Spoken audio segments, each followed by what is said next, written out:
تو دوره 8 روزه حلوا بوتیکی اولین حلوا زنجبیل و گردو.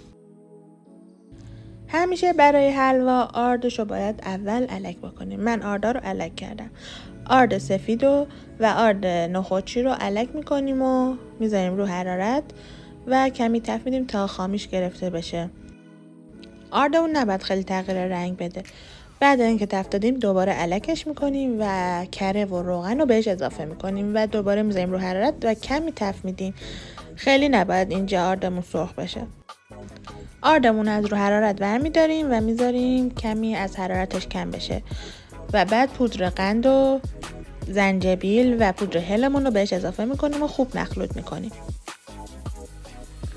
در آخر هم گردوهای دندونه شده رو بهش اضافه میکنیم.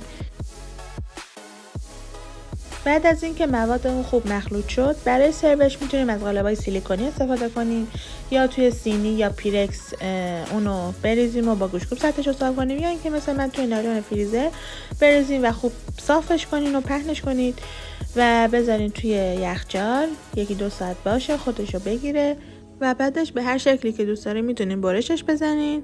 از کاترم میتونین استفاده بکنید و سروش کنید. نوش جانتون. مقدار مواد و نکات ریزش هم تو کپشن براتون نوشتم. کپشن رو حتما مطالعه کنید.